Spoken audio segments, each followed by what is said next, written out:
আজ সকালে এক পশলা বৃষ্টি হয়ে গেছে। কয়েকদিন ধরেই মনটা একটু ভারাক্রান্ত। মা এসে চলে গেছেন তার দুঃখে। সত্যি আমরা বাঙালি জাতি বড়ই অদ্ভুত। সারা বছর পুজোর জন্য অপেক্ষা করি, আর পুজো এলে কখন যে চট করে 4টে দিন কেটে যায় সেটা বোঝা যায় না। তিলোত্তমা এতদিন যে সুন্দর আলোর সাজে সুসজ্জিত ছিল, তার প্রতিটা আলোকে যেন এখন কেউ ফু দিয়ে নিভিয়ে দিয়েছে। শহরের প্রতিটা রাজপথ যা এই 4 দিন হুল্লোড় ও চিৎকারে বেঁধেছিল, সবটাই আজ যেন বিষাদে পরিণত হয়েছে। প্রতিটা রাত জাগা অলিগলি যারা এই 4 দিন মেতেছিল অমোঘ সুখে, সেই স্থানগুলো আজ যেন বহন করছে মৃত্যুপুরীর আদিম বিভীষিকা। শহর জানে এবার তাকে ফিরতে হবে নিজস্ব ছন্দে, আবারও অপেক্ষা করতে হবে একটা বছরের। এই সময় আপামর বাঙালির মুখে হয়তো শুভ বিজয়ের হাসি থাকে, কিন্তু চোখ থেকে বেরিয়ে আসে অজস্র অশ্রুধারা। পুজো শেষ হওয়ার পরে এই 3 দিন আর কোনো কাজ করা হয়ে ওঠেনি, আর ব্যোমকেশের হাতেও তেমন একটা কেস নেই। তাই আমি ওর ঘরে এসেই একটু এটা ওটা নিয়ে কথা বলছিলাম। হঠাৎ করেই আমার চোখ গেল ব্যোমকেশের রিডিং ডেস্কের দিকে। সেখানে উঁকি দিচ্ছে একটা বই। আমি ব্যোমকেশকে জিজ্ঞেস করলাম, ওটা কি বই গো? ব্যোমকেশ একটু অন্যমনস্ক ছিল। সে এবার ডেস্কের দিকে তাকিয়ে বলল, কোনটা? ওই বইটা? আচ্ছা, ওটা একটা ম্যাগাজিন। আসলে পৃথিবীর বহু রহস্যময় জায়গাগুলোর বিষয়ে লেখা, যার সমাধান আজও সম্ভব হয়নি। আমার পড়া মোটামুটি ভাবে শেষ, তুমিও পড়ে দেখতে পারো। অনেক কিছু অজানা তথ্য জানতে পারবে। কিন্তু আমার তখন সত্যি বই পড়ার কোনো ইচ্ছেই ছিল না। তাই বললাম, কেমন রহস্য বলো তো, একটু শুনি।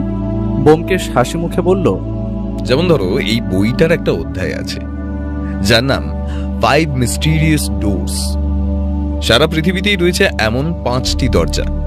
হয়তো তার পেছনে হয়তো লুকিয়ে রয়েছে নানান ধনসম্পদ, না হয় অজানা কোনো রহস্য বা অভিশাপ। আর এসব দরজা ঘিরেই রয়েছে লোমহর্ষক নানান গল্প কাহিনী, যার জেরে এই সমস্ত দরজা খুলতে ভয় পায় মানুষ।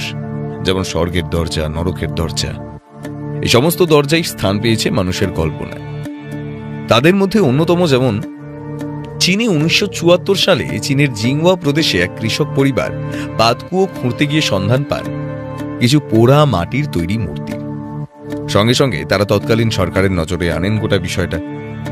এরপর সে দেশের আর্কিওলজিক্যাল বিভাগের মানুষজন জায়গাটির গুরুত্ব বুঝে খনন কার্য শুরু করলে আবিষ্কৃত হয় টেরাকোটার তৈরি এক বিশাল সেনাবাহিনীর মূর্তি। প্রায় 20,000 বর্গ কিলোমিটার জুড়ে অবস্থান ছিল এক সেনাবাহিনীর। মোট 8,000টি টেরাকোটার তৈরি সেনার মূর্তির পাশাপাশি পাওয়া যায় 130টি রথ, 150টি ঘোড়সওয়ার সেনা এবং 500টি মাটির ঘোড়া উদ্ধার হয়। এই সেনাবাহিনীকে ওই জায়গায় এমনভাবে সাজিয়ে রাখা ছিল যার ফলে তার মাঝখান থেকে একটি দরজা দৃশ্যমান হয়। কোনো এক অজানা কারণে সেখানকার স্থানীয় মানুষদের বিশ্বাস যে ওই দরজা খুললে গোটা এলাকার অভিশাপ নেমে আসবে। স্থানীয় মানুষের বিশ্বাসকে মর্যাদা দিয়ে ওই দরজা আজও খোলা হয়নি। আর যেমন ধরো, মিশরের গিজার পিরামিড ইতিহাসের একটি অত্যন্ত গুরুত্বপূর্ণ স্থাপত্য। কিভাবে এই পিরামিড ওই সময় তৈরি হয়েছিল তার কোনো সদুত্তর আজও কিন্তু নেই গবেষকদের কাছে। তবে এই পিরামিড নিয়ে নানান অবাস্তব কাহিনী প্রচলিত আছে। কারো মতে গ্রহান্তরের প্রাণীদের তৈরি করা এই পিরামিড, আবার কারো মতে মিশরের মরুভূমির বালির তলায় কোনো গোপন মন্দিরে রয়েছে এই পিরামিড তৈরির পদ্ধতি। আজ পর্যন্ত গিজার পিরামিডের সমস্ত দরজা খোলা হলেও কোনো এক অজানা কারণে একটি দরজা খোলা হয়নি। এমনকি মিশর সরকারের তরফেও নির্দেশিকা জারি করে ওই দরজা খোলার পথও বন্ধ করে দেওয়া হয়েছে। সত্যি ওর সাথে থাকলে কত রকমের দারুণ তথ্য পাওয়া যায়। ইতিহাস হোক কিংবা রহস্য, সবকিছুতেই ও পড়াশোনা করে জ্ঞান সংগ্রহ করতে ভালোবাসে। ওর মতে একটি মানুষ যতদিন বেঁচে থাকবে তাকে কিছু না কিছু শেখা বা জ্ঞান সংগ্রহ করা উচিত। পৃথিবী রহস্যময়, যার অনেক কিছুই আমাদের কাছে অজানা, আর সেটা জানার মধ্যেই লুকিয়ে আছে অদ্ভুত আনন্দ। বইটা আমি কয়েকদিনের জন্য নেব। তুমি যা বললে তারপর থেকে আমার প্রচণ্ড আগ্রহ জন্মাচ্ছে এটা পড়ার জন্য। কিছু একটা হয়তো ও বলতে যাচ্ছিল, ঠিক এমন সময় বাইরে একটা ভারী জিপের শব্দ শুনতে পেলাম। ও নিচু গলায় বলল, দাসবাবু, এত সকাল সকাল, তার মানে কোনো গন্ডগোল হয়েছে মন বলছে। একটুক্ষণ পরেই আমাদের দরজায় জোরে জোরেই কড়া নাড়ার শব্দ শুনতে পেলাম।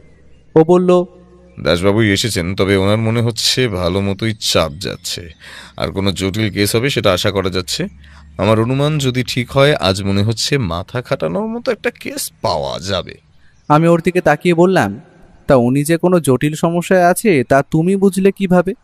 উনি তো তোমার কাছে মাঝে মাঝেই পরামর্শ চাইতেও আসেন, আজও হয়তো সেই রকম দেখা করতেই আসছেন। ও মাথা নেড়ে বলল, খুব সহজ ব্যাপার। দাসবাবু যদি আমার সঙ্গে দেখা করতে আসবেন, তবে তিনি আস্তে ধীরে আসবেন, হন্তদন্ত হয়ে নয়। আর সব থেকে বড় বিষয়, তোমার লক্ষ্য করা উচিত ছিল আমাদের দরজার তো ডোরবেল আছে। ভদ্রলোক এর আগেও বহুবার এসেছেন, তাহলে তিনি বেল না টিপে দরজা ধাক্কা দিলেন কেন? আর তাও আবার এত জোরে জোরে। সুতরাং তিনি বেশ ভালো কোনো জটিল সমস্যায় আছেন, যে তিনি ডোরবেলের মতো অতি তুচ্ছ একটা জিনিস খেয়াল করতে পারেননি। সত্যি ও এত সহজভাবে ব্যাপারগুলো বুঝিয়ে দেয় যে মনে হয় এ তো সহজ বিষয়, কিন্তু ও না বললে হয়তো এগুলোই বড় রহস্য হয়ে দাঁড়ায় আমার জন্য। সে যাই হোক, দাসবাবু আমাদের ঘরে প্রবেশ করলেন। ভদ্রলোক রীতিমতো হাঁপাচ্ছেন বলতে হয়। প্রথমেই একটা সোফা দখল করে বসে পড়লেন তিনি। চা নেবেন দাসবাবু? একটু চা বলি। ওফ, আর চা, তার কি আর জো আছে? এমনি সকালে ওঠার অভ্যেস নেই, তার উপর এত বড় কাণ্ড। এখন চা খাওয়ার সময় নেই, তুমি বরং রামুকে এক গ্লাস ঠান্ডা জল দিতে বলো। আর ব্যোমকেশ, তুমি তাড়াতাড়ি তৈরি হয়ে নাও, বেরোতে হবে এক্ষুনি, বসার সময় নেই বাপু। ব্যোমকেশ ওনাকে আপাদমস্তক দেখে একটু ভেবে বলল, আপনার যে উত্তেজনা দেখছি, খুনটুন নাকি? দাসবাবু একটু অবাক হয়ে বললেন, মানে হয়েছে কি, একটু আগেই থানা থেকে ফোন এলো। বিখ্যাত 5 তারা হোটেলের কামরায় হোটেলেরই এক বেয়ারা খুন। সেটা হলেও তাও শান্তি ছিল, কিন্তু ঘটেছে দুটো ব্যাপার একসাথে। বড় বিষয়টা হলো, একটি অতি দামি হীরের আংটি চুরি হয়েছে। তাই দৌড়াতে দৌড়াতে গিয়ে পৌঁছায় মার্ডার স্পটে, কিন্তু পৌঁছে দেখি খটোমটো সব ব্যাপার, কিছুই তো মাথায় এলো না। দেরি করার প্রশ্নই ওঠে না, তাই ভাবলাম তোমাকে একবার ডেকে নিয়ে যাই। সে ভালোই করেছেন। আমার হাতেও তেমন একটা কাজ নেই এখন, আমি তৈরি হয়ে নিচ্ছি, চলুন। বেশিক্ষণ লাগলো না, 10 মিনিটের মধ্যেই আমরা তৈরি হয়ে নিলাম। আমরা যখন দাসবাবুর জিপে উঠছি, আকাশের অবস্থা তেমন একটা ভালো নয়। এই অল্প সময়ের মধ্যেই আকাশ কালো করে ভালো মতো মেঘ জমেছে। আমরা উঠে পড়তেই জিপ স্টার্ট দিল। রাস্তায় তেমন একটা ট্রাফিক নেই। ও এবার ওর পকেট থেকে একটা সিগারেট বের করে ওটা জ্বালিয়ে একটা শুক টান দিল। তারপর গাড়ির জানলা দিয়ে ধোঁয়া ছেড়ে তাকিয়ে একটা হিন্দি গানের সুর গুনগুন করছিল। আমি বুঝলাম ওর মন এখন মোটামুটিভাবে ফুরফুরেই আছে, তবে কতক্ষণ থাকবে সেটা বলা যায় না, কারণ একটু পরেই আমাদের চোখে পড়বে একটা লাশ। তখন ওটা দেখে ওর এই মনোভাব থাকবে না আশা করি। ঠিক ওই 30 মিনিটের মাথায় দাসবাবুর পুলিশ জিপ আমাদের হাজির করলো একটি 5 তারা হোটেলের সামনে। আমি আগেও এই হোটেলের বাইরে দিয়ে বহুবার গেছি, কিন্তু কোনোদিন ভেতরে যাওয়ার সুযোগ হয়নি। বেশিরভাগ সময় বিদেশি পর্যটকরা কলকাতায় ঘুরতে এলে এই ধরনের দামি হোটেলে ওঠে। হোটেলের বাইরে সার দাঁড়িয়ে আছে নামি দামি বহু অনেক গাড়ি। হোটেলের সামনে ছোটখাটো একটা বাগানও লক্ষ্য করলাম, আর সামনের প্যাসেজে একটা বড় ফোয়ারা, যা হোটেলের সৌন্দর্যকে আরো বেশি বাড়িয়ে দিয়েছে। বাইরে দিয়ে দেখেই বোঝা যায় হোটেলটি 20 তলার কম তো হবেই না। পরে জেনেছিলাম এটা 24 তলা। বাইরে ইতস্তত ছড়িয়ে আছে বহু পুলিশের লোক। কাজের সূত্রে ওকে সমস্ত ডিপার্টমেন্টের সমস্ত পুলিশ ভালো মতোই চেন। আর দাসবাবু থাকার জন্য আমাদের অপেক্ষা করতে হয়নি। তাড়াতাড়ি আমরা উন্নত প্রযুক্তির লিফটে করে 12 ফ্লোরের 112 নম্বর কামরার দিকে এগিয়ে গেলাম, যেখানে খুনটা হয়েছে। সেই রুমে এখন 3-4 জন পুলিশ ভালো করে ঘরটিকে ঘিরে রেখেছে, আর খুন যেইখানটায় হয়েছে পুরো জায়গাটা পুলিশ ভালোভাবে সিল করে দিয়েছে। ওর সাথে আমরা প্রবেশ করলাম ঘরে, আর সঙ্গে সঙ্গেই যে দৃশ্যটা আমাদের চোখে পড়লো সেটা সত্যি এতটা ভয়ানক হবে তা আশা করিনি। একটা বছর 27-28-এর ছেলের নিথর দেহ পড়ে আছে খাটের ওপর। তার শরীরের জামা কাপড় এতটা ছিন্ন ভিন্ন যে দেখে বোঝা যায় তার সাথে খুনির ভালো মতোই হাতাহাতি হয়েছিল। তবে শেষ অবধি বোধ করি আততায়ী তার মুখে বালি চাপা দিয়ে তাকে দম বন্ধ করে নির্মমভাবে হত্যা করে। তার চোখ, নাক, মুখ শ্বাস ফুলে লাল হয়ে গেছে। চোখ যেন কোটর দিয়ে ঠিকরে বেরিয়ে আসতে চাইছে। একটা কনস্টেবল এগিয়ে এলো ওর সামনে, বলল, এই যে স্যার, দেখতেই তো পাচ্ছে কি নির্মমভাবে হত্যা করা হয়েছে এই ছেলেটিকে। হোটেলের লোকেদের কথা মতে ছেলেটা অত্যন্ত শান্ত প্রকৃতিরই ছিল, কারোর সাথে তেমন একটা কথাবার্তা বলতো না। নিজের মতো হোটেলে কর্মচারীর কাজ করত, আর কাজ শেষে এই রুমে চলে আসতো। এই ছোট রুমটাই তাকে থাকার জন্য দেওয়া হয়েছিল। ছেলেটির নাম সুখবীর সিং। চাকরির সময় বাবা মা কেউ নেই বলেছিল, তাই আমরা এখনো বাড়ির লোকের খোঁজ চালাইনি। তবে সব থেকে অবাক একটা কাণ্ড করেছি স্যার, এই দেখুন। বলে কনস্টেবল পাশে রাখা ড্রয়ার থেকে মোটা অঙ্কের করকরে টাকার বান্ডিল রাখলো। তারপর হাসি মুখে বলল, এতে প্রায় 60,000 টাকারও উপরে করে নোট আছে স্যার। লোকটা হোটেলে চাকরি করে বেতন পেত 5,000 টাকা। এ টাকা কোনোভাবে তার হতেই পারে না। এটা তাকে কেউ দিয়েছিল মনে হয় স্যার। কিন্তু প্রশ্ন হচ্ছে, এতগুলো টাকা পেয়ে লোকটা হোটেলে বসে থাকলো কেন? তার তো পালিয়ে যাওয়ার কথা। ও চিন্তিত গলায় বলল, আর ওই হীরের আংটি চুরির ব্যাপারটা? পুলিশের অনুমান এই ছেলেটাই ওই হিরেটা চুরি করেছে, আর সে ওই হিরেটা কোথাও বেঁচে এসেছিল, আর সেটার টাকাই এটা।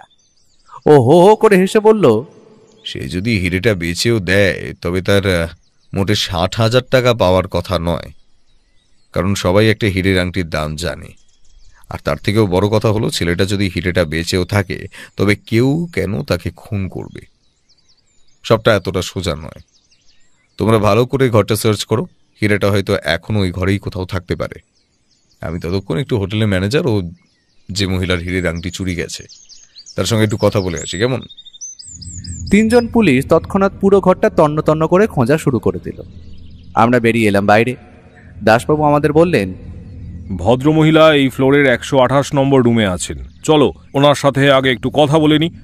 তোমার যা যা জানার আছে ওনার থেকে জেনে নাও। এখন প্রথমে খুনের কেসটা তদন্ত আগে শুরু করতে হবে।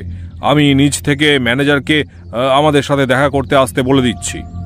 দাসবাবু 128 নম্বর রুমের ডোরবেল দিতেই প্রায় মিনিট 2 পরেই ভদ্রমহিলা ঘরের দরজা খুলে দিলেন। আমি মনে মনে আশা করেছিলাম ভদ্রমহিলা বোধ করি 50-60 বছরের হবেন, কিন্তু এনার বয়স দেখে মনে হয় 30-32-এর বেশি তো হবেই না। আমরা ঘরে প্রবেশ করার সাথে সাথেই মহিলা বললেন, আসুন অফিসার, আসুন। এনারাও বোধ করি পুলিশের লোক। আমরা বসার ঘরের একটা সোফা দখল করে বসলাম। ও হাসি মুখে বলল, না না, আমি পুলিশের লোক নই। নমস্কার, আমি একজন সত্যান্বেষী। তবে আপনারা যাকে প্রাইভেট ইনভেস্টিগেটর বলেন, আমি তা নই। আসলে সত্য অনুসন্ধান করাই আমার কাজ। আমি শুনলাম আপনার একটি বহু মূল্যবান দামি হিরে চুরি গেছে। সেটার ব্যাপারে যদি একটু আলোকপাত করতেন খুব ভালো হয়। আমি এখন এই কেসটার দায়িত্বে আছি। সবটা যদি ভালোভাবে খুলে বলেন তাতে আপনার হীরের আংটিটাই তাড়াতাড়ি খুঁজে পাওয়া সম্ভব হবে। প্রাইভেট ইনভেস্টিগেটর কথাটা শোনা মাত্রই মহিলার মুখে যেন কেমন একটা হাসি খেলে গেল। মহিলার হাসির মধ্যে কেমন যেন একটা আত্মতৃপ্তির অনুভব লক্ষ্য করলাম আমি। তিনি বললেন, ও, আপনি তবে ব্যোমকেশ বক্সী? আপনি সে বিখ্যাত ডিটেকটিভ। আপনার নাম আমি আগেও শুনেছি অনেকবার। ভালোই হলো। দাসবাবু এর মধ্যে বলে উঠলেন, আমরা জানতে পেরেছি যে ছেলেটি মৃত্যুর আগে আপনার ঘরে একবার এসেছিল রুম সার্ভিসের কাজ করতে, আর তারপর থেকেই হিরেটি খুঁজে পাওয়া যাচ্ছে না, তাই তো? তাই সকালের ঘটনা কি কি হয়েছে পরপর একটু খুলে বলুন, তাতে আমাদের কাজের একটু সুবিধে হবে। কোনো কিছু লুকোবেন না, সবটা বলুন। নমস্কার ব্যোমকেশবাবু, আমার নাম তনয়া চ্যাটার্জি। আপনি কলকাতার সেন্ট অ্যান্ড সন্স কোম্পানি নাম শুনেছেন আশা করি। ওই কোম্পানির মালিক আমার স্বামী, নাম রাঘব চ্যাটার্জি। আর যে হিরেটা চুরিয়ে গেছে সেটি যে সে হিরে নয়। আমার স্বামী সেটা আমার প্রথম বিবাহ বার্ষিকীতে আমাকে উপহার দিয়েছিল। সেটি একটি ব্লু ডায়মন্ড এবং সেটির দাম আজকালকার দিনে প্রায় 10 লাখ টাকার উপরে। তাই বুঝতেই পারছেন হিরেটা আমার কাছে কতটা জরুরি। আমার স্বামী এখনো খবরটা জানে না যে এটা চুরি হয়ে গেছে। আশা করা যায় যে তিনি পরশুদিনের মধ্যে হোটেলে এসে পৌঁছবেন। আর আমি চাইছি যে তার আগেই আপনি হিরেটা আমায় খুঁজে দিন। যত টাকা লাগুক আমি দিতে রাজি আছি, কিন্তু যেভাবেই হোক হিরেটা আমার চাই। গম্ভীর মুখেও প্রশ্ন করল, আপনার স্বামী আসবে মানে আপনারা কি কলকাতায় থাকেন না? মানে আমি যতদূর শুনেছি আপনাদের ব্যবসা কলকাতার আশেপাশে বেশি। তো সেরকম কোনো ব্যাপার নেই ব্যোমকেশবাবু, আমরা এখন পুরোপুরিভাবে ব্যাঙ্গালোরে থাকি। কলকাতার ব্যবসাটা এখন ওনার ভাই দেখেন। তবে আমার স্বামী এখন এই ব্যবসাটিকে ভারতের বড় বড় শহরে ছড়িয়ে দিতে চাইছেন। তাই কলকাতায় আসলে ওনার কাজের সূত্রেই আসা হয়। এমনটা যে হবে তো আমরা স্বপ্নেও কল্পনা করতে পারিনি। আসলে 3 দিন পর পর আমাদের আসলে 3 দিন পর আমাদের 5ম বিবাহবার্ষিকী, তাই আমরা কলকাতায় আসি সেটাকে সেলিব্রেট করার জন্য। কিন্তু এবার এই হোটেলে উঠে দেখুন কি বিপত্তিটাই না ঘটলো। হিরেটা চুরি হয়েছে জানতে পারলে উনি আমার উপর খুব রাগ করবেন। হিরেটার ইন্স্যুরেন্স নেওয়াই আছে, তাই চিন্তার কিছু নেই। তবে ওটা আপনারা যত তাড়াতাড়ি খুঁজে দেবেন ততই ভালো। প্লিজ একটু দেখুন।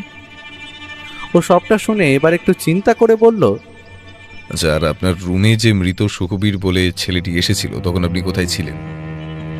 আপনিও কি সন্দেহ করেন ওই ছেলেটি হিরেটা চুরি করেছে? আপনার সন্দেহের দিকটাও আমাদের জেনে রাখা উচিত। অপরদিকে আপনারও কোনো শত্রু আছে কিনা সবটাই যে আমায় জানতে হবে তদন্তের খাতিরে। সকাল তখন কটা হবে? ওই ধরুন 8টার কাছাকাছি। আমি তখন সবে স্নান সেরে উঠেছি, বেরিয়েছি। চুল ভালো মতোই ভেজা। তখনই বাইরের কলিং বেলটা বাজলো। আমি দরজা খুলে দিতেই ছেলেটি বলল, আপনার বেডরুম ক্লিনিংয়ের ছোট কাজ আছে ম্যাডাম। আমি তৎক্ষণাৎ কিছু না বলে ঘরটা ছেড়ে দিলাম। ছেলেটা সাদা পরিপাটি যুক্ত সুন্দর চাদর হাতে করেই এনেছিল। ঘরটা পরিষ্কার করে পুরনো চাদর পেতে দিয়ে সে তার নিজের কাজ করে চলে গেল। কাজ করার সময় আপনি পুরোটা সময় তার সঙ্গেই ছিলেন? আর আপনার হিরেটা কোথায় ছিল? তনয়া দেবী দেখলাম আয়নার পাশে হাত দেখিয়ে বড় ড্রয়ারটা দেখিয়ে বললেন, ওই যে ব্যোমকেশবাবু, ওখানে একটা বড় লাল রঙের ভেলভেটের বাক্স আছে, ওতেই ছিল হিরেটা। আর ছেলেটি কাজ করার পুরো সময়টা ধরে আমি সামনে দাঁড়িয়ে দেখেছি কাজটা। তবে সে একবার বলল যে ম্যাডাম আমাকে একটু জল এনে দিতে পারবেন, তাই 1 গ্লাস জল আনতে একবার বেরিয়েছিলাম। আর সেই সময় হয়তো সে কাজটা সম্পূর্ণ করেছে। এমন সময় দাসবাবু বলে উঠলেন, সে না হয় মানলাম যে ছেলেটা হিরে চুরি করলো, তবে সে সেটা আপনার হাতের সামনে দিয়ে নিয়ে যাবে ওটা আপনি দেখতে পাবেন না। আর এখন বাজে প্রায় 11টার কাছাকাছি, তার মানে সে তো আর কোথাও হিরেটা বিক্রি করতে যেতে পারেনি, কারণ তার হোটেলে ওয়ার্কিং আওয়ার চলছে। ও দাসবাবুকে হাসি মুখে বলল, আপনি হয়তো ভুলে যাচ্ছেন, ছেলেটি রুম সার্ভিসের জন্য এসেছিল, সুতরাং তার কাছে রুমের পুরনো বেডশিটটাই ছিল। সুতরাং সে হয়তো এই চাদরের সঙ্গে পেঁচিয়েই হিরেটি নিয়ে বেরিয়ে গেছে। আর যদি বলি হিরেটি বিক্রি করার কথা, তবে তার জন্য হোটেলের বাইরে যাওয়ার কোনো দরকার নেই। যে লোকটি তাকে খুন করেছে হয়তো তার সাহায্যে সে হিরেটি বাইরে পাচার করতে চেয়েছিল, কিন্তু শেষ অবধি সেটা হয়ে ওঠেনি। তার হাতেই খুন হতে হয় তাকে। তার মানে নিখিলেশ, তুমি বলতে চাইছো হিরেটা এতক্ষণে হোটেলের বাইরে চলে গেছে, তাই তো? তাহলে সেটা উদ্ধার করা তো বড় কঠিন কাজ।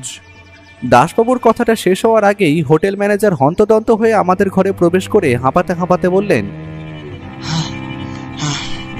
একটু আগে আমাদের নিচের দারোয়ান থেকে জানা গেছে একটা লম্বা দাড়ি ও কালো চশমা পরা লোক নাকি হোটেলে ওই 9টা নাগাদ প্রবেশ করেছিল। আর সে ওই 10 মিনিটের মাথায় তাড়াতাড়ি হন্তদন্ত হয়ে হোটেল থেকে বেরিয়ে এসেছিল। তবে সবচাইতে আশ্চর্য কথা হলো, লোকটা একটা লাল রঙের ছোট ব্যাগ নাকি তার ভুলবশত পকেট থেকে হোটেলের বাইরের গেটে পড়ে যায়।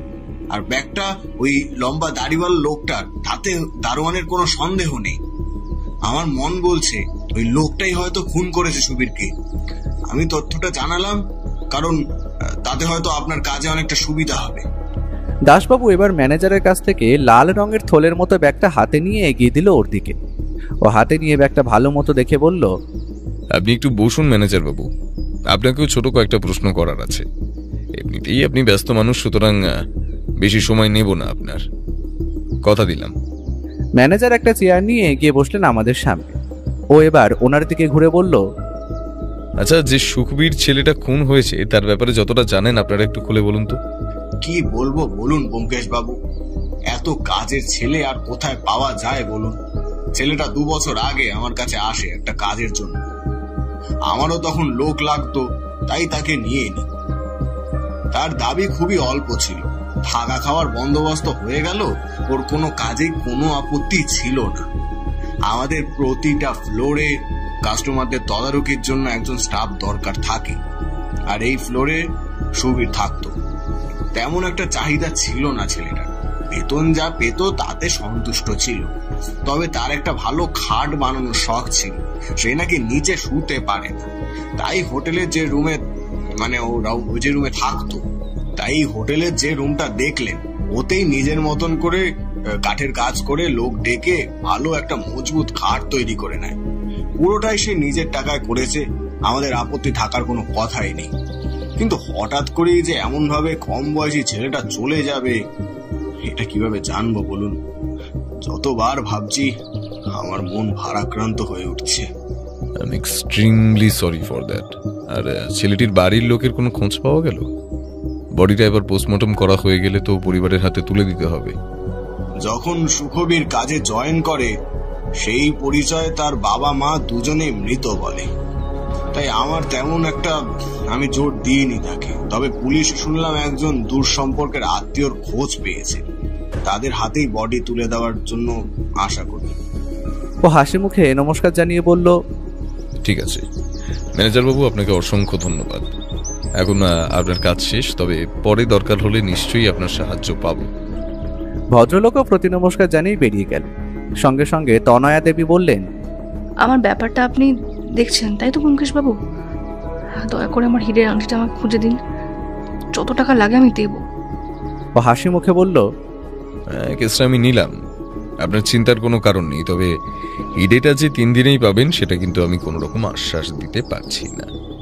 আর সত্য অনুসন্ধানের ক্ষেত্রে কোনো সময় বেঁধে দেওয়া সম্ভব নয়। রহস্য কোন দিকে গড়ায় তার উপর নির্ভর করবে। আজ উঠি, অসংখ্য ধন্যবাদ। আমরা তৎক্ষণাৎ হোটেল থেকে বেরিয়ে এলাম। দাসবাবু আমাদের জিপে করে বাড়ি ছেড়ে আসবেন বললেন, কিন্তু ও তাতে রাজি হলো না। অগত্যা আমরা একটা ট্যাক্সি নিয়ে বাড়ির পথে এগিয়ে চললাম। বাড়ি এসে স্নান সেরে ওকে দেখলাম নিজের কালো নোটবুকে কি যেন সব লিখে রাখছে। আমি বুঝলাম ও এখন থেকেই কেসটা নিয়ে ভাবা শুরু করে দিয়েছে, তাই এখন থেকেই ঘটনাগুলো সাজিয়ে রাখছে। দুপুরে দাসবাবু কিসের জন্য যেন ওকে একবার ফোন করেছিল, আমি তখন ঘুমের দেশে। বিকেলের দিকে হঠাৎ করেই ও বলল, একটু তরিৎ জেঠুর কাছ থেকে ঘুরে আসা যাক। 6টা বাজতে 10 মিনিট আগে ট্যাক্সি আমাদের ন্যাশনাল লাইব্রেরির সামনে নামিয়ে দিল। এর আগেও আমি ওর সাথে লাইব্রেরিতে এসেছি তরিৎ জেঠুর সাথে দেখা করার জন্য। আমরা দরজা ঠেলে ওনার ঘরে ঢুকলাম, আর চোখে পড়ল ভদ্রলোক তখনও নিজের সাদা দাড়িতে হাত বোলাতে বোলাতে একটা বই পড়ছেন। আগেরবার যখন দেখেছিলাম তখনই বয়স ছিল 60-এর কাছাকাছি, এখন যেন আরো বেশি বয়স্ক মনে হচ্ছে ওনাকে। ওকে আর আমাকে দেখে তিনি চেয়ার দেখিয়ে বসতে বললেন। আমরা বসতেই বললেন, ব্যোমকেশ, তুমি যে এই প্রাইভেট ইনভেস্টিগেটরের কাজটা করছো আমি শুনে খুব খুশি হয়েছি। আর তোমার বাবা আমাকে আগেই জানিয়েছিলেন। তবে তোমার বুদ্ধি আছে, আর আমার বিশ্বাস তুমি অনেক আগে যাবে। তোমার প্রশংসার খবর আমি পেপারে প্রায় পাই। আগের কেস হর্ষবর্ধনের হিরেটা তুমি যেভাবে খুঁজে দিয়েছিলে সবটাই আমার জানা। আপনার যা বুদ্ধি আর পড়াশোনা! আপনিও চাইলে সহজেই গোয়েন্দাগিরি শুরু করতে পারতেন, কিন্তু জেঠু। বয়স হয়েছে বলে ঠাট্টা করছো ব্যোমকেশ? তা তোমাদের আমার কাছে আগমনের কারণটা বলো। তোমার কোনো কেসে কাজে আসলে আমার নিজের খুব ভালো লাগবে। হ্যাঁ জেঠু, কেসের ব্যাপারেই একটা লোকের সম্বন্ধে একটু ডিটেলস চাই। লোকটার নাম সুখবীর সিং, তবে সে এখন মৃত। আজই সকালে কলকাতার একটি নামকরা হোটেলে তার মৃত্যু ঘটেছে। লোকটা একজন হোটেল স্টাফের কাজ করত। তবে আজ দুপুরে লালবাজার পুলিশ স্টেশনের দাসবাবু আমায় ফোন করে জানায় যে পুলিশ ফাইল ঘেঁটে যে ছেলেটি খুন হয়েছে তার চেহারার সঙ্গে নাকি 5 বছর আগের একটা বড় চুরির ঘটনায় জড়িত একটি কম বয়সী ছেলের হুবহু মিল রয়েছে। তবে চুরিটার ডিটেলসটা অতটা পাওয়া যায়নি। আপনার সংগ্রহে তো বহু খবর থাকে, তাই ভাবলাম যদি আপনি কোনো সাহায্য করতে পারেন আর কি। আমি একটু আগেই বলে রাখি, তরিৎ জেঠু কিন্তু আমাদের নিজেদের কোনো জেঠু নন। তিনি বাবার এক বন্ধু, ন্যাশনাল লাইব্রেরিতে চাকরি করে। তবে লোকটার জ্ঞান অনেক, আর অদ্ভুত একটা নেশাও আছে। তা হলো খুব দরকারি কিছু খবর লাইব্রেরিতেই নিউজ কাটিং করে বড় বড় ডায়েরিতে জমায়। আজ থেকে 25 বছরের মধ্যে কোনো ঘটনা থাকলেও সেটা যদি গুরুত্বপূর্ণ হয়ে থাকে, সেটা তরিৎ জেঠু নখদর্পণে। যে ছেলেটি খুন হয়েছে কি নাম বললে? সুখবীর সিং, তাই তো? ছেলেটির কোনো ছবি এনেছো তুমি? ও আগেই দাসবাবু থেকে ছেলেটির একটি ছবি নিয়েই রেখেছিল, কাজে লাগতে পারে মনে করে। পকেট থেকে সেটাই এবার টেবিলের ওপর রাখলো। তরিৎ জেঠু দেখলাম ছবিটা দেখা মাত্র তার কপালে একটা ভাঁজ দেখা গেল। তিনি বললেন, ছেলেটার চেহারা খুব চেনা চেনা ঠেকছে। হ্যাঁ, 6 বছর আগের খবর। যতদূর মনে পড়ছে মার্চ মাসের ঘটনা। দাঁড়াও, আমি ওই সালের খাতাটা খুঁজে দেখি। তবে তখন হয়তো ছেলেটা বড় বড় দাড়ি গোঁফ রাখত। এই ছবিতে সে ক্লিন সেফ, তাই চিনতে একটু কষ্ট হচ্ছে। আমি যার কথা বলছি তোমরা হয়তো তাকেই খুঁজছো। একটু অপেক্ষা করো, আমি দেখছি। আমি তো অবাক, কি শার্প মেমোরি। 6 বছর আগের ঘটনাও মনে আছে, আবার কোন মাসে ঘটেছিল সেটাও। ভদ্রলোক একটা গানের সুর গুনগুন করতে করতে একটা মোটা খাতা বার করে আনলেন। তারপর সেইখানের পাতা উল্টিয়ে দেখতে দেখতে বার করে আনলেন মার্চ মাসের অংশটা। এবার বললেন, হ্যাঁ, 6 বছর আগে মার্চ মাসের ঠিক 21 তারিখ নাগাদ ঘটে ঘটনাটি। 2টি ছেলে ধরা পড়েছিল চুরির কেসে। ছোটখাটো চুরি না, প্রায় 12 থেকে 13 লক্ষ টাকার সোনা চুরি করতে গিয়ে ধরা পড়ে 2টি 22 বছরের যুবক। প্রথম জনের নাম রাজনাথ সিং আর অপরজন কেশরী লাল। আর এই যে দুজনের ছবি, ভালো করে এই রাজনাথ ছেলেটিকে লক্ষ্য করো ব্যোমকেশ। ছেলেটার কিন্তু তখন দাড়ি গোঁফ ছিল, এখনকার ছবিতে যেটা নেই। আর সব থেকে আশ্চর্য ব্যাপার হলো, এই রাজনাথ সিং ছেলেটাকে পুলিশ ছেড়ে দিয়েছিল কয়েকদিন জেল খাটিয়ে। কারণ তারা যত সোনা চুরি করেছিল সেটার অর্ধেক অর্ধেক নিজেদের মধ্যে ভাগ করে নিয়েছিল। তবে রাজনাথ বলে ছেলেটি নিজের ভাগ কোথায় আছে বললেও কেশরীলাল কিছুই বলেনি। তাই লোকটাকে প্রায় 5 বছর সশ্রম কারাদণ্ড দেওয়া হয়। সোনার হদিশ বলে দেবার জন্যই রাজনাথ সিং ছাড়া পায়। আর আশা করি সেই সুখবীর সিং নামে নিজের পরিচয় গোপন করে 2 বছর ধরে চাকরি করছিল ওই 5 তারা হোটেলে। তাই তো ব্যোমকেশ? ও হঠাৎ করে এই যেন উত্তেজিত হয়ে বলল, আর তার মানে ভালো করে হিসেব করলে দেখা যাবে কেশরী লালের কিন্তু এতদিনে সাজার মেয়াদ ফুরিয়ে গেছে। আমি এক্ষুনি পুলিশের থেকে খবর নিচ্ছি লোকটা এখন কোথায়, জেলে না বাইরে। ও মাই গড, তার মানে পুরনো শত্রুতার জন্যই হয়তো রাজনাথ সিংকে খুন হতে হয় আশা করি। তবে কেশরী লাল তার ঠিকানা কিভাবে জানবে, আর কিভাবেই বা তাদের সাক্ষাৎ হলো বুঝতে বোধ করি সময় লাগবে। অনেক কটা প্রশ্ন পরপর মাথায় উকি দিচ্ছে। কেসটা এতটা খটোমটো হবে আমি ধারণা করতে পারছিলাম না। তবে হিরেটা গেল কোথায়? কেশরী লাল কি সেই হিরেটাও চুরি করেছে? ও কথা বলতে বলতে একটু অন্যমনস্ক হয়ে পড়েছিল। এবার মাথা নেড়ে হাসি মুখে বলল, অসংখ্য ধন্যবাদ জেঠু, এত যে উপকার করলে। যাই হোক, এখন এতটা তথ্যই যথেষ্ট আর কি। তড়িৎ জেঠু হেসে বললেন, কেসটা সলভ করে আমার হাতে মিষ্টির প্যাকেট যেন আসে ব্যোমকেশ। মনে থাকবে তো? ভগবানের কাছে প্রার্থনা করি তোমার বুদ্ধি যেন 1000 গুণ বৃদ্ধি পাক। এইভাবেই তুমি অপরাধীদের সাজা দিতে পারো। ও সম্মতি জানালো। উঠে দাঁড়িয়ে নমস্কার জানিয়ে বলল, অসংখ্য ধন্যবাদ জেঠু, আপনি না থাকলে এতগুলো অদ্ভুত তথ্য আমার জানা বাকি থেকে যেত। আবার যদি দরকার পড়ে আমি কথা দিলাম আপনার কাছে আসব। ভালো থাকবেন। ন্যাশনাল লাইব্রেরি দিয়ে যখন বেরোলাম তখন প্রায় রাত 8টার কাছাকাছি। আজ ফুটপাথে বেশি ভিড় নেই, তাও বর্তমানে গাড়ির হর্নের আওয়াজ, পাশ দিয়ে যাওয়া বাসের কন্ডাক্টরের চিৎকার, ওপাশ দিয়ে ফেরিওয়ালার শব্দ, সব মিলিয়ে কিন্তু কলকাতা তার জায়গাতেই আছে। রাস্তায় বাতিগুলো জ্বলে গেছে। ও আর আমি পথ ধরে হাঁটছি। আমায় বলল, চলো ভাইয়া, একটা গলির ভেতর দিয়ে যাওয়া যাক। একটু অন্ধকার হবে ঠিকই, কিন্তু আমার একবার থানায় যাওয়ার দরকার আছে। এই রাস্তা দিয়ে সেটা তাড়াতাড়ি পৌঁছে যাব। কিছু তথ্য সংগ্রহ করার আছে। এখান দিয়ে আমাদের মিনিট 5-এর হাঁটা পথ। তারপর বাড়ি ফেরার সময় না হয় ট্যাক্সি নিয়ে নেব। যেমন বলা তেমন কাজ। আমরা এগোচ্ছি গলির একটা অন্ধকার অংশ দিয়ে। সব জায়গায় অল্প স্বল্প আলো থাকলেও এই জায়গাটা যেন একটু বেশি অন্ধকার। গলিটা বেশ একটা বড় না, একটু সরু ধরনের। আর এই সমস্ত জায়গায় লাইটের আলো পাবো এটা আশাও করি না আমরা। মিনিট খানেক হবে আমরা এগিয়েছি সেই পথ ধরে। এমন সময় হঠাৎ করে সামনে একটা বড় ময়লা স্তূপ চোখে পড়ল। অন্ধকার গলি হলেও কি হবে, হঠাৎ করেই আমি যেন কিছু অনুভব করতে পারলাম। নিস্তব্ধ গলিতে আমাদের চলার বুটের শব্দ ছাড়া আর কোনো শব্দ নেই। কিন্তু সেই শব্দকে ছাপিয়ে আমার ষষ্ঠ ইন্দ্রিয় জানান দিচ্ছে একটা বিপদের আভাস। একবার যেন মনে হলো অন্ধকার ছায়ামূর্তির মতো একটা লোক আমাদের উপরে যেন নজর রাখছে। ও কি কিছু বুঝতে পেরেছে নাকি? এদিক ওদিক একটু চেয়ে দেখলো। ঠিক এমন সময় অতর্কিতে এমন কিছু হয়ে যাবে আমি স্বপ্নেও ভাবতে পারিনি। আমি খালি ওর চিৎকার শুনতে পেলাম, সাবধান, সরে যাও ওখান থেকে। আর সঙ্গে সঙ্গে একটা তীব্র ধাক্কা অনুভব করলাম শরীরে। আর ধাক্কা খাওয়ায় সাথে সাথেই অন্ধকারে মিশে থাকা লোকটাকে আবছা দেখতে পেলাম। বুঝতে পেলাম ও লোকটাকে ধাক্কা দিয়েছে আমায় কোনো অজানা বিপদের হাত থেকে রক্ষা করার জন্য। কিন্তু স্বল্প আলোতে যেটা দেখলাম সেটা দেখে আমার মুখ দিয়ে কথা বেরোনোর জোগাড়, কারণ লোকটার হাতে ধরা আছে একটা লোহার রড জাতীয় কিছু। আর হয়তো সেটা লোকটা ওকে লক্ষ্য করেই চালিয়েছিল। ভাগ্যক্রমে সেটা লক্ষ্যভ্রষ্ট হয়েছে, না হলে আমাদের মধ্যে কারোর ভবলীলা আশা করি এতক্ষণে সাঙ্গ হয়ে যেত। অন্ধকার ছায়ামূর্তি এবার উঠে দাঁড়িয়েছে। ও আমাকে ধাক্কা দেওয়ার দরুন নিজেও পড়েছিল রাস্তার এক কোণে। কিন্তু ও যে কতটা ফিট তার পরিচয় আমি সঙ্গে সঙ্গে পেলাম। ও একটা জাম্প করে উঠে দাঁড়ালো। তার কয়েক সেকেন্ডের মধ্যেই ছায়ামূর্তির দিক থেকে ঠং করে একটা ধাতব তীব্র শব্দ শোনা গেল। আর সঙ্গে সঙ্গে একটা শো শব্দ করে কিছু তীব্র গতিতে ছুটে গিয়ে ধাতব শব্দ সৃষ্টি করে আঘাত হানল লোহার ল্যাম্প পোস্টে। আমার ততক্ষণে বুঝতে বাকি নেই আততায়ী লোহার রড ওর বদলে লেগেছে অন্য স্থানে। আমি মনে মনে বললাম এই সুযোগ। আমি লোকটার দিকে ঝাঁপিয়ে পড়লাম, কিন্তু লোকটা প্রায় 6 ফুটের কাছাকাছি। শরীরের গরম দেখেই বোঝা যায় তার শরীরে শক্তির অভাব নেই।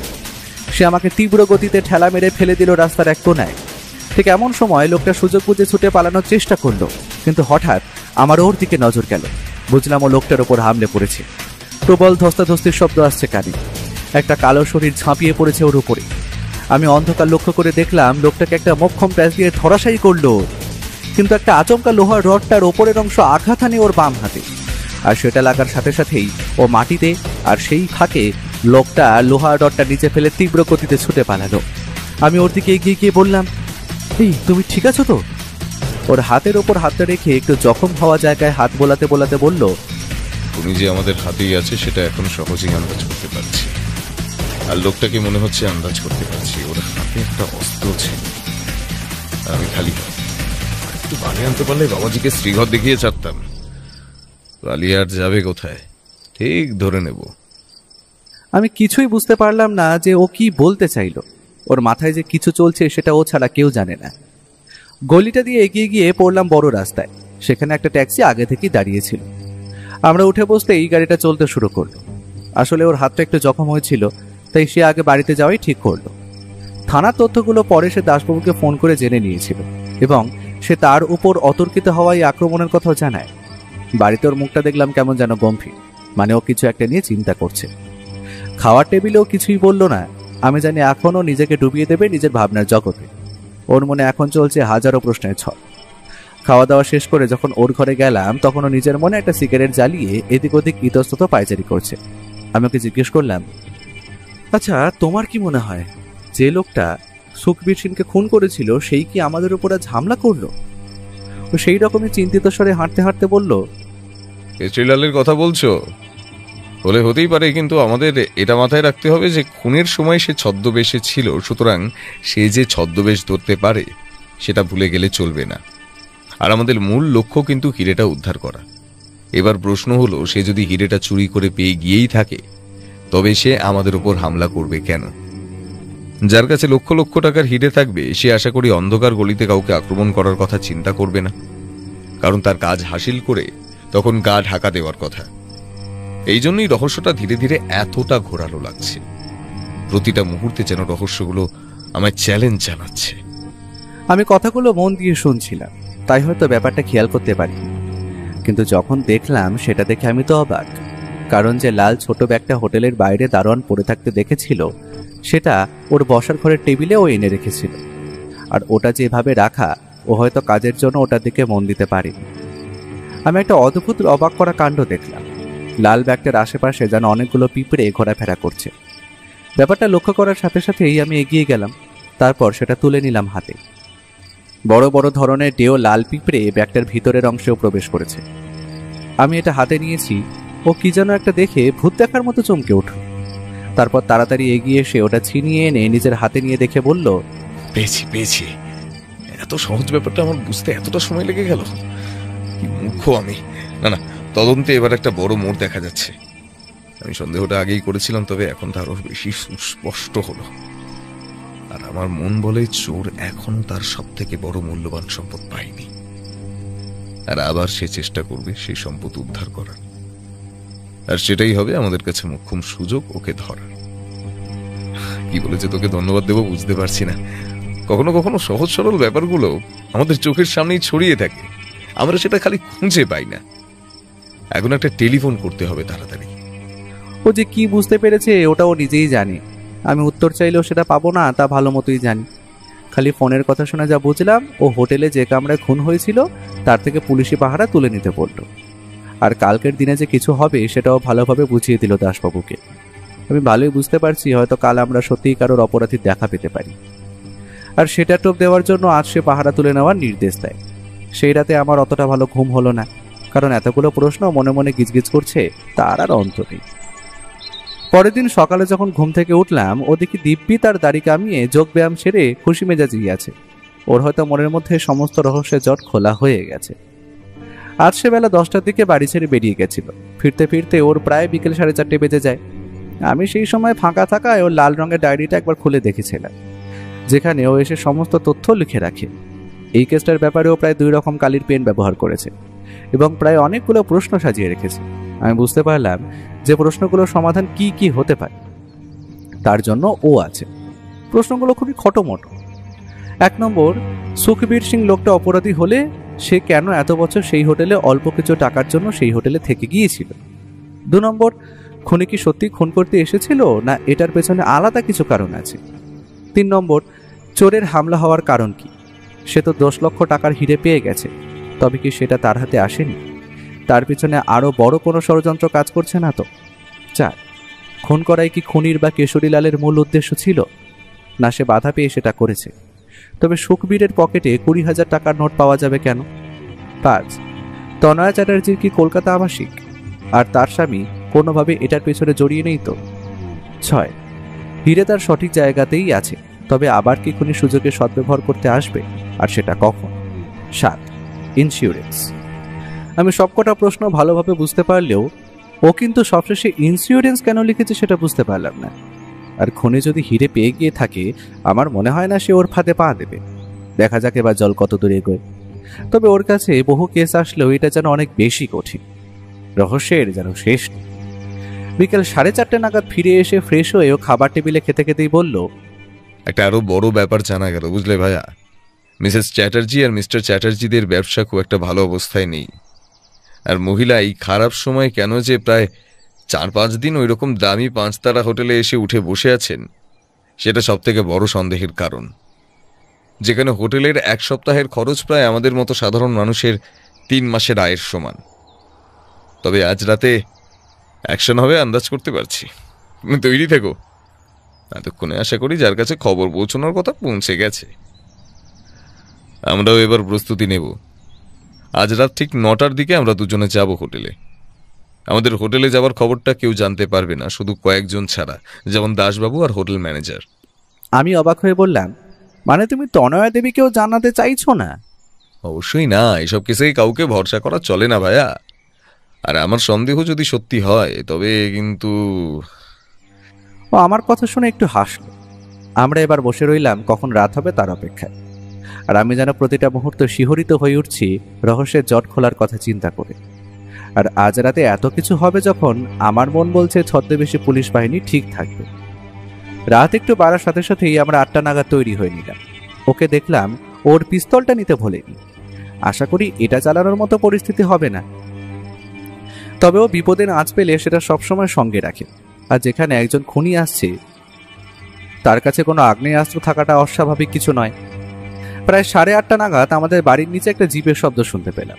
বুঝতে পারলাম দাসবাবু আমাদের নিতে এসেছে। ভদ্রলোকে সবসময় পুলিশের পোশাকে দেখি, তবে আজ রঙিন পোশাকে একটু অদ্ভুত লাগছে। জিপ ছেড়ে দিয়েছে ততক্ষণে হোটেলের উদ্দেশ্যে। রাস্তায় যেতে যেতেই ও দাসবাবুকে সবটা বুঝিয়ে দিতে থাকলো কি কি হতে পারে। আর এই পুলিশ জিপটাও যেন কোনোভাবে হোটেল থেকে বহু দূরে থাকে, কারণ তাতে খুনির মনে আশঙ্কা সৃষ্টি হতে পারে। আমরা নিচে প্রথমে ম্যানেজারের সাথে কথা বলে নিলাম। তারপর ম্যানেজারের ঘরেই অপেক্ষা করতে লাগলাম রাত 11টা অবধি। হোটেলে তখন রাত বাড়ার জন্য লোক চলাচল নেই বললেই চলে। হালকা হালকা ঠান্ডা পড়েছে তখন, তাই হয়তো মানুষ ডিনার সেরে শুয়ে পড়ার তোড়জোড় শুরু করেছে। তবে চোর বাবাজি যদি আসে তবে সে এত তাড়াতাড়ি আসবে বলে আমাদের তো মনে হয় না। প্রায় রাত তখন 12:30টার কাছাকাছি হবে। পুরো হোটেল তখন নিস্তব্ধ। আমরা চুপিসারে ম্যানেজারের পেছনে পেছনে আবার ফিরে এলাম সেই ফ্লোরে যেখানে খুনটা হয়েছিল। ম্যানেজার আগেই বলেছিল এখানে খুন হয়েছে শুনে এই ফ্লোরের লোকেরা অন্য ফ্লোরে শিফট হয়ে গেছে, তাই এটা মোটামুটিভাবে ফাঁকা বলা যায়। ও এবার এগিয়ে গেল যে ঘরে খুন হয়েছে তার বিপরীতের একটা ঘর। হোটেলের ম্যানেজার চুপচাপ কোনো কথা না বলে খুলে দিল তার দরজাটা। আমরা সেখানে প্রবেশ করার সাথে সাথেই ও দরজাটা টেনে দিল। তারপর ম্যানেজারের উদ্দেশ্যে বলল, শুনুন ম্যানেজার বাবু, আপনি এবার নিচে চলে যান আর এই ফ্লোরের সমস্ত আলো নিভিয়ে দিয়ে যাবেন, যাতে মনে হয় এখানে আর কেউ থাকে না। মাছ ধরতে গেলে যে টোপ ফেলতেই হবে। আর রাতে যদি কোনো বাসিন্দা থাকতেও আসে তবে তাকে আসতে দেবেন। আর সে যদি এই ফ্লোরে কোনো রুমে থাকতে চায় তাকে তা থাকতে দেবেন। একটা সম্ভাবনা আছে যে সে আবার অন্য কোনো ছদ্মবেশ ব্যবহার করতে পারে, তবে বেশি কিছু হবে না, এটুকু ভরসা রাখবেন। চারিদিকে পুলিশ ছড়িয়ে ছিটিয়ে আছে। ওর কথা মতো ভদ্রলোক ফ্লোরের চারিদিকের আলো নিভিয়ে চলে গেল। আমরা চুপচাপ এই ঘরটার আলো নিভিয়ে একটা মোমবাতি জ্বালিয়ে বসলাম। ও বারবার দরজার বাইরের দেখার কাঁচ দিয়ে অপর ঘরটির দিকে নজর রাখছিল। দাসবাবু দেখলাম একটা তাসের প্যাকেট এনেছিলেন। ওনার সাথে সাথে দুটো দান খেলে নিলাম। আজ সময় যেন কাটতেই চাইছে না, প্রতিটা মুহূর্ত যেন এক একটা ঘন্টা। আজ যেন সময়ের হিসেবটা খুব ভালোভাবে বুঝতে পারছি। প্রতিটা মুহূর্ত যেন জানান দিয়ে যাচ্ছে যে কোনো সময় কিছু হতে পারে। আমি আর দাসবাবু একটু তন্দ্রাচ্ছন্ন হয়ে পড়েছিলাম বোধ করি। রাত তখন 3টের কাছাকাছি। হঠাৎ ওর একটা হালকা ধাক্কা খেয়ে বুঝলাম ও আমাদের সজাগ করেছে, কারণ হয়তো এখন সঠিক সময়ে উপস্থিত। পুরো ফ্লোরে তখন হালকা একটা লাল আলো বিরাজ করছে। সেই আলোতে কাউকেই ভালোভাবে স্পষ্ট করে দেখা যায় না। আমরা উঠে দাঁড়াতেই ও আমাদের দিকে তাকিয়ে আঙুল নিজের ঠোঁটে রাখলো, তার মানে সে শব্দ করতে বারণ করছে। আর সে এবারে এক নিমেষে অতি দ্রুততার সাথে আমাদের ঘরে জ্বলতে থাকা মোমবাতিটাও নিভিয়ে দিল। সঙ্গে সঙ্গে আমাদের ঘরটাও পুরো অন্ধকারে তলিয়ে গেল। আমরা এখন নিজেরা নিজেদের দেখতে না পারলেও অনুভব করতে পারছি। আমাদের ইন্দ্রিয় এখন এতটাই সজাগ যে একটা পিন পড়া শব্দ যেন স্পষ্ট কানে ধরা পড়বে। এইসব কথা ভাবছি, এমন সময় বাইরের ফ্লোরে হালকা ঠকঠক করে জুতোর এগিয়ে আসার শব্দ শুনতে পেলাম। লোকটা সিঁড়ির দিক দিয়ে একদম সোজাসুজি এগিয়ে এলো আমাদের উল্টো দিকের ঘরটায়। তাকে এখন আবছা অন্ধকারে একটা ছায়ামূর্তি ছাড়া অন্য কিছু মনে হচ্ছে না। অন্ধকার ছায়ামূর্তিটা এবার ইতস্তত করে চারপাশটা এদিক ওদিক ঘাড় ঘুরিয়ে দেখে নিল কেউ আছে কিনা। সে চুপচাপ এবার এগিয়ে গেল খুন হওয়া ঘরের দিকে, আর দরজায় কি যেন একটু সময় নিয়ে খুটখাট শব্দ করে কিছু একটা করছে। আমি বুঝলাম লোকটা চোর হলে এইসব তালা ভাঙা তার বাম হাতের কাজ। লোকটা এবার চুপিসারে প্রবেশ করলো ঘরের ভিতরে। ও এবার আমাদের দিকে তাকিয়ে ঘাড় নাড়তেই বুঝতে পারলাম সময় উপস্থিত। সঙ্গে সঙ্গে আমরা হালকা পায়ে এগিয়ে গেলাম ঘরের দরজাটার দিকে। লোকটা ঘরের আলো জ্বেলে দরজাটা হালকা টেনে ঘরের সবকিছু যেন লন্ড ভন্ড করছে। সে হয়তো প্রচন্ড আগ্রহে কিছু যেন খুঁজে চলেছে। ওর দিক থেকে খুঁট করে শব্দ হতে বুঝতে পারলাম ওর রিভলভারটা এতক্ষণে ওর হাতে উঠে এসেছে। দাসবাবু নিজের হাতের মাইক্রোফোনে খুব আস্তে আস্তে যেন কিছু একটা বলল। এবার একটুও সময় নষ্ট না করে ও প্রচন্ড জোরে দরজায় একটা আঘাত হেনে এগিয়ে গেল রিভলভার হাতে ঘরটার দিকে। তার রিভলভার এখন তাক করা আছে ঘরে থাকা লোকটার ওপর, কিন্তু লোকটাও বোধ করে প্রস্তুত ছিল। সে একটা লাফ মেরে খাটের ওপর আঘাত করে ওর দিকে প্রচন্ড আক্রোশে আক্রমণ করল। ও রিভলভার ততক্ষণে মাটিতে লুটোপুটি খাচ্ছে। চোখের সামনে ততক্ষণে দেখতে পাচ্ছি একটা ধস্তাধস্তির শব্দ। ও মোক্ষম প্যাচে লোকটার মুখে একটা ঘুষি চালালো। লোকটাও ছেড়ে দেওয়ার পাত্র না, সেও তার বিপরীতে একটা আঘাত করলো ওর মুখে।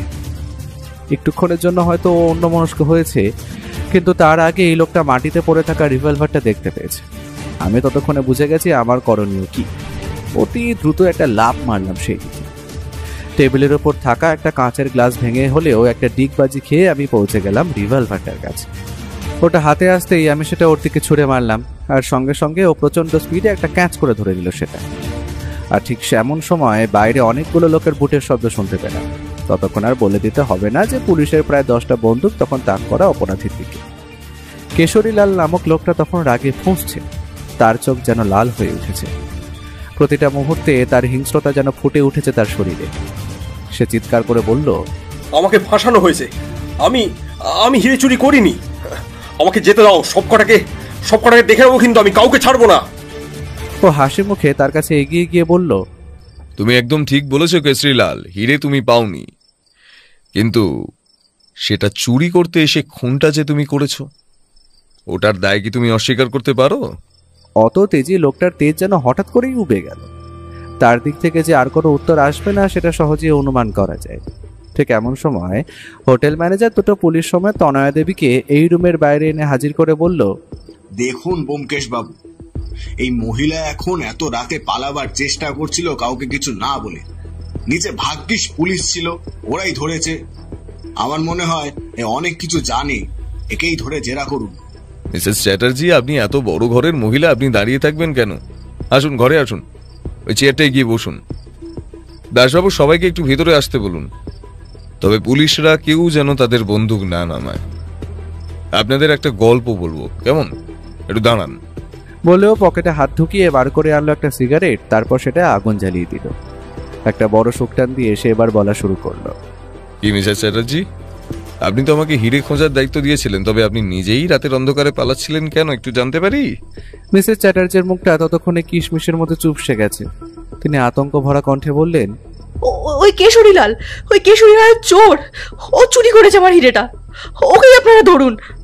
ও আমাকে প্রাণে মেরে ফেলার হুমকি দিচ্ছিল, তাই আমি হোটেল ছেড়ে পালাচ্ছিলাম। হঠাৎ সবাইকে অবাক করে চিৎকার করে কেশরীলাল বলে উঠল, মিথ্যে মিথ্যে মিথ্যে, সবটা মিথ্যে। হিরেটা আমি চুরি করতে আসলেও ব্যাগে হিরেটা আমি কিছুতেই খুঁজে পাইনি। ও আমাকে ধোকা দিয়েছে, আর টাকা যাতে দিতে না হয় সেই জন্যই ও আমাকে ফাঁসাতে চাইছে। দাসবাবু একটা হুঙ্কার দিলেন। এবার সবাই চুপ। তিনি বললেন, আমরা তো কিছুই বুঝতে পারছি না, কে খুনি বা কোথায় সে হিরে। চোর হিরে পায়নি, আবার মহিলা ওকে দোষারোপ করছে, তার খুনটাই বা তবে হলো কিভাবে? ওর মুখে হাসি এবার একটা ধোঁয়ার রিং ছেলে বলাও শুরু করলো। প্রথম, আপনাদের জানা উচিত একটা পুরনো ঘটনা। আজ থেকে প্রায় 5 বছর আগে একটা সোনার দোকান লুট করতে ধরা পড়ে দুটো কম বয়সী ছেলে। একজনের নাম রাজনাথ সিং আর অপরজন কেশরীলাল। প্রায় 12 থেকে 13 লক্ষ টাকার সোনা চুরি করতে গিয়ে ধরা পড়েছিল তারা। আর এই যে দুজনের ছবি, ভালো করে এই লক্ষ্য করলে দেখতে পাবেন রাজনাথ ছেলেটি কিন্তু তখন দাড়ি গোঁফ রাখত। আর সব থেকে আশ্চর্য ব্যাপার হলো, এই রাজনাথ সিং ছেলেটাকে পুলিশ ধরলেও ছেড়ে দিয়েছিল কয়েকদিন জেল খাটিয়ে, কারণ তারা যত সোনা চুরি করেছিল সেটা অর্ধেক অর্ধেক নিজেদের মধ্যে ভাগ করে নিয়েছিল। তবে রাজনাথ বলে ছেলেটি নিজের ভাগ কোথায় আছে বললেন, কেশরীলাল কিছুই বলেনি। তাই তো কেশরীলাল? আর সেই শত্রুতার জন্যই খুন করলে ওকে, তাই তো কেশরীলাল? মিথ্যে কথা, ওই জোচ্চুর রাজনাথ আমায় ঠকিয়েছিল। আমি ওকে বন্ধু ভেবে সবটা বলতাম, তাই ও জানতো আমি কোথায় আমার মাল লুকিয়ে রেখেছি। কিন্তু পুলিশ ধরার পর ও আমার সাথে বেইমানি করলো। নিজের জিনিস সে আগেই লুকিয়ে রেখেছিল, আর আমার লুকিয়ে রাখা মালের হদিশ দিতেই পুলিশ ওকে ছেড়ে দিল। আমার মালও আমি পেলাম না, তার উপর 5-5টা বছর জেলের অন্ধকারে কাটিয়েছি আমি। আর ও এখানে লুকিয়ে বসেছিল এই হোটেলে। কি ভেবেছে আমি জানতাম না? ভগবান ঠিক আছে, তাই আমার হাতে এনে ফেলেছিল ওকে। হেসে ও বলল, তবে তোমরা কি জানতে যে এই মহিলা এই দুজনকেই ঠকাচ্ছে? মহিলা হিরে বার করার নাটক করতে, বা বলা যায় হিরে চুরি হয়ে যাওয়ার নাটক সাজাবার জন্য সুখবীরকে 20,000 টাকা দিয়েছিল। তবে তিনি জানতেন না এদের শত্রুতার কথা। আর ভুলবশত কেশরীলালকে তিনি দায়িত্ব দেন হিরেটা হোটেল দিয়ে বাইরে বার করতে। তাই তো ঠিক বলছি তো তনয়া দেবী? ওনার দিক থেকে কিছু উত্তর আসবে না দেখে ও এবার বলা শুরু করলো। যখনই কেশরীলাল সুখবীরকে সামনে দেখে, সঙ্গে সঙ্গে তার শরীরের রক্ত গরম হয়ে ওঠে। সে নিজের উপর কর্তৃত্ব হারিয়ে গলা টিপে খুন করে বসে সুখবীরকে, আর তাড়াতাড়িতে হিরেটা নিয়ে পালায়। দাসবাবু চিন্তিত স্বরে বললেন, হিরে তো কারোর কাছেই নেই, কারণ চুরি হয়ে যাওয়ার পর থেকে হিরের কোনো হদিশ কেউ পায়নি। Very good question. উত্তরটা হলো কোনো হিরে চুরি যায়নি। তনয়া দেবী এখানে একটা ছলনার আশ্রয় নেন। তিনি তার হিরেটা চুরি হয়েছে তার একটা ঘটনা সাজানোর চেষ্টা করছিলেন। তবে সেখানে যে একটা খুন হয়ে যাবে তার আশা তিনি করেননি। আর এই খুনটা না হলে হয়তো আমার এই নজরে এই কেসে পড়তো না, আর তিনি অতি সহজেই নিজের কাজ হাসিল করে নিতেন। কি কাজ? আমি বলে উঠলাম। মহিলা প্রচন্ড ধূর্ত, তাই তিনি জানতেন যে চিনির দ্বারাও হিরের মতো ক্রিস্টাল বানানো সম্ভব। আসলে তিনি কারিগরকে দিয়ে চিনি গলিয়ে তা দিয়ে অবিকল একটা হীরের ক্রিস্টাল বানিয়ে রাখেন, আর সেটা চুরি হওয়ার জন্য এই এত কিছু নাটক সাজান। ওনার আসল উদ্দেশ্য ছিল ওই হীরের যেহেতু ইন্স্যুরেন্স করানো ছিল, ওটাকে চুরি হয়েছে দেখিয়ে সেই টাকা হাত করার। আমি খোঁজ নিয়ে দেখেছি ওনাদের ব্যবসায় মন্দা চলছিল, এমন সময় 10 লাখ টাকা পেলে ওটা ওদের জন্য একেবারে গোল্ডেন চান্স হতো, তাই এত সব কাণ্ড। তবে এটা আমিও ধরতে পারতাম না যদি সেই দিন আমার বাড়িতে আমি হীরের লাল ব্যাগটায় পিঁপড়ে না দেখতাম। আসলে খুন হওয়ার দিন সকালে হালকা বৃষ্টি হয়েছিল, আর চুরি করে নিয়ে বেরিয়ে যাওয়ার সময় কেশরীলাল হোটেল থেকে বেরোবার সময় সেটা ভিজে যায়, আর চিনির ক্রিস্টাল গলে যাওয়ার সঙ্গে সঙ্গেই সেখানে আর কিছু থাকে না। কেশরীলাল সেখানে কিছু না পেয়ে ব্যাগটা ফেলে যায় হোটেলের বাইরে, আর সেই ব্যাগ থেকে আমি জানতে পারি আর বুঝতে পারি সবটা যে হিরেটা মহিলার কাছেই আছে। আশা করি সব রহস্যের সমাধান হয়ে গেছে, তাই তো? যে চ্যাটার্জি, আপনার হিরে আপনি পেয়ে গেলেন, আর দাসবাবু আপনার খুনিও আপনি পেয়ে গেলেন। তবে আমার কাজ শেষ, তাই তো? কিন্তু হঠাৎ করেই আমার মাথার মধ্যে একটা প্রশ্ন ওকে দিল। আমি সেটা করেই ফেললাম। সবটাই তো বুঝলাম, কিন্তু এই কেশরীলাল আবার হোটেলে ফিরে আসলো কেন? সে তো পালিয়ে গিয়ে গা ঢাকা দিতেই পারতো। ও আমার পিঠে চাপড় মেরে বলল, সব থেকে বড় রহস্য এটাই, আর এটার উদ্ঘাটন করার জন্য আমার একটু ম্যানেজার বাবুর সাহায্য নিতে হবে। ম্যানেজার বাবু, আপনার চেনা একটা কাঠের কাজ করার লোককে খবর দিন তো। তার জন্য হোটেলের বাইরে যেতে হবে না ব্যোমকেশ বাবু। নূর মাহমুদ আমাদের হোটেলেরই এক বেহারা, সে কাঠের কাজ জানে। আমি তাকে খবর দিচ্ছি, খালি কাঠ কাটার যন্ত্রপাতি জোগাড় করতে হবে, সময় লাগবে। সেই সময় লাগুক, ততক্ষণ আর একটা ঘটনা বলি। সুখবীর সিং এখানে 2 বছর হোটেলের কাজে যোগ দেয় ঠিকই, তবে তার কাছে তখনও ছিল তার ভাগের চুরি করা সোনার গহনা আর দামি কিছু পাথর, আর সে সেটা নিয়েই এই হোটেলের কাজে যোগ দেয়। কিছুদিনের মধ্যেই সে হোটেলের ঘরও পেয়ে যায় আর কাজও। তাই সে ঠিক করে একটা মজবুত খাট বানাবে, যা আমরা ম্যানেজার বাবুর দিয়ে জানতে পারি প্রথম দিন। আসলে রাজনাথ সিং তখন সুখবীর নাম নিয়ে বহাল তবিয়াতে সবার মন জয় করে নিয়েছে, আর সে খাট বানানোর নাম করে তাতে তৈরি করে একটা গুপ্ত কুঠুরি, আর সেইখানেই লুকিয়ে রাখে সেই সমস্ত সোনার জিনিস ও চুরি যাওয়া সম্পত্তি। আর কেশরীলাল সেই সম্পত্তির খোঁজেই এসেছিল আজ, আর এটার জন্যই ধরা পড়ে সে। সেই দিন খুন করে ফেলার জন্য সেগুলো কোথায় লুকোনো আছে সে তখন জানতো না, আজ সে তাড়াতাড়ি সেগুলো খুঁজে বার করে নিয়ে পালাতে চেয়েছিল। এই তো লোক এসে গেছে। খাটের নিচের দিকটার বাম পাশের পায়াটা একটু কেটে ফেলুন তো দেখি। খাটের পায়াটা কেটে ফেলার সাথে সাথেই সেইখান দিয়ে উদ্ধার হলো বছর 5 আগের চুরি হয়ে যাওয়া সোনার অজস্র গয়না আর দামি পাথর। ও আর আমি সেখানে আর বসিনি, তখনই উঠে চলে আসি, কারণ কাজ সব শেষ। সমস্ত সমস্যার সমাধান হয়ে গেছে। ওর বুদ্ধির জেরেই আজ সমস্ত রহস্যের সমাধান আমাদের কাছে সামনে এলো। ওর মুখের হাসিটাই বলে দিচ্ছে কেসটা কতটা আনন্দ ওকে দিয়েছে। তার ঠিক 3 দিনের মাথায় দাসবাবু আমাদের বাড়ি এলেন, হাতে একটা বড়সড় মিষ্টির প্যাকেট, সাথে একটা খাম। আর ওনার হাতের যে খামটা রয়েছে তাতে ছিল সরকার বাহাদুরের একটা চিঠি, তার কেস সলভ করে দেওয়ার জন্য ধন্যবাদপত্র। তার সাথে খামের ভেতর ছিল বেশ মোটা অঙ্কের টাকা। সেটা দিয়ে আশা করি ওর 1 মাস শুয়ে বসে ঠিক চলে যাবে।